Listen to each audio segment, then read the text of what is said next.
Mr. Vice Chairman, sir, after hearing the roaring waterfall speeches giving out all the details of the shortcomings and pitfalls of the government and its policy and the grim picture of the working of the government, I, who is not an economist, in my own humble capacity would like to hold a small lamp of hope and faith in the government's economic policies and its planning.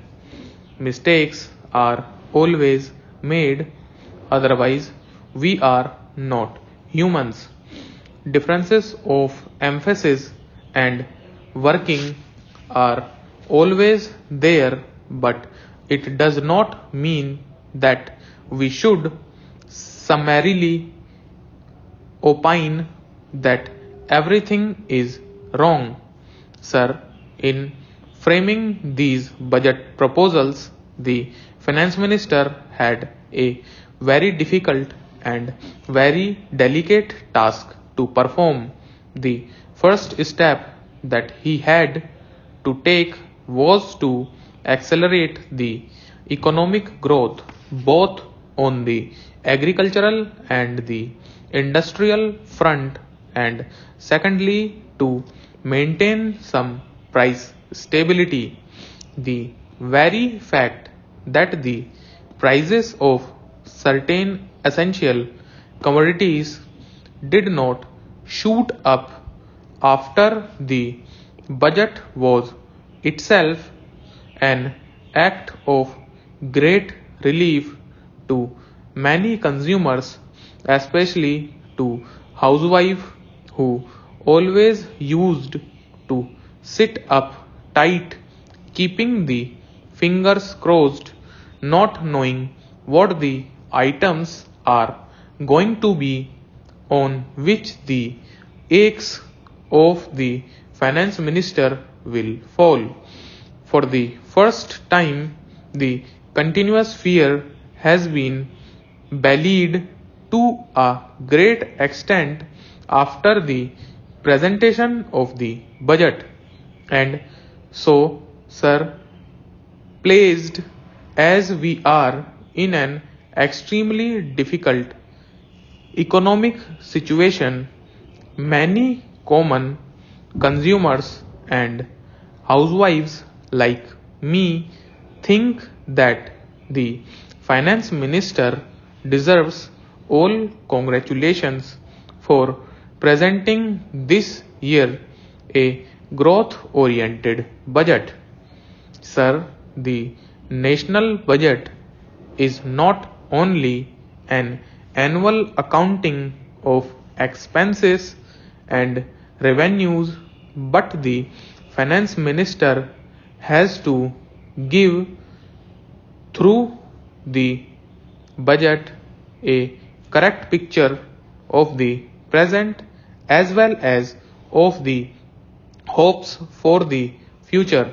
Sir, it is the prerogative of not only the small microscopic affluent class to sit in judgment, but also the common people who have an equal right to say something about the budget. Sir, irrespective of any other pressures, especially where it is well known that this is the pre-election year, the budget reflects the underlying main stress on the economic considerations. This itself shows the determination to overcome the critical period by introducing a number of measures for different sections of the people. It stresses the proper investment priorities and curtailment of non-essential consumption items in a situation where almost everything is being highly taxed, leaving no scope for further taxation to raise the revenue resources. The finance minister invented a new concept in the form of excise taxation on all luxury goods produced in our country for sale or other commercial purposes, and thus made it logically a sound proposal. The battle against the prices, which was started about a year back, has become more favorable because of the number of bold measures taken by the government to bring down and slacken the price rise.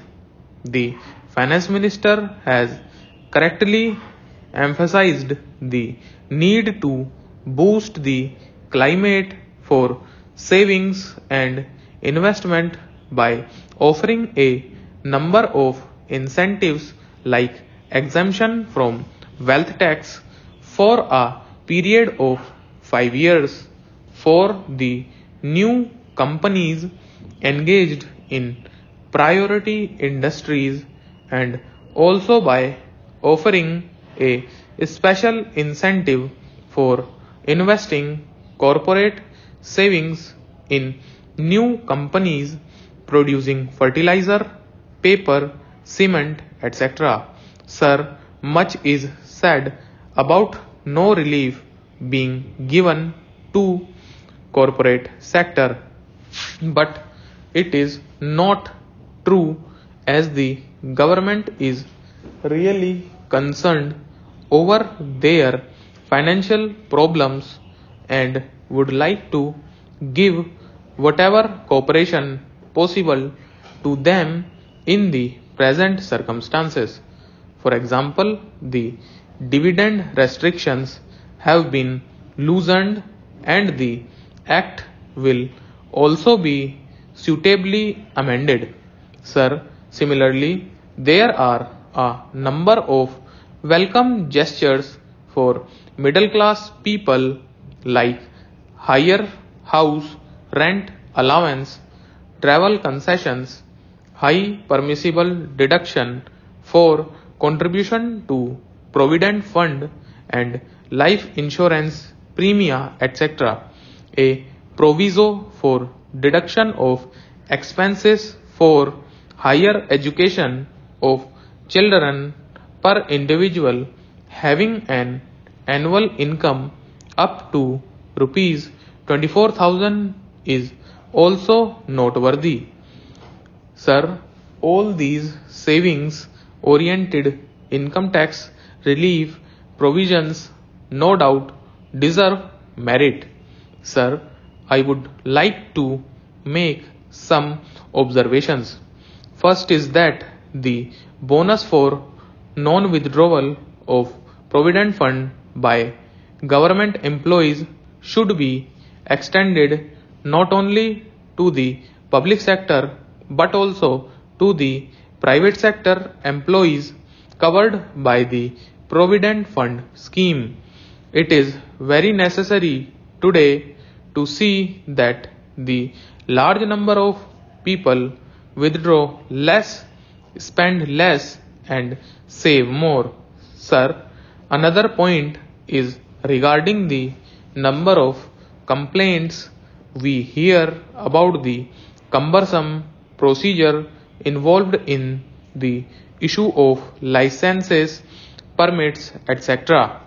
If this procedure could be rationalized, it will stop to a considerable extent the underhand dealings that are prevalent at present.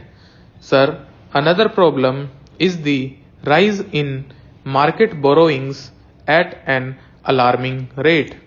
Although the working of the public sector has considerably improved in the last few years, much more is yet to be done to reach the target of efficiency. The public sector undertakings have to be geared to become profit oriented.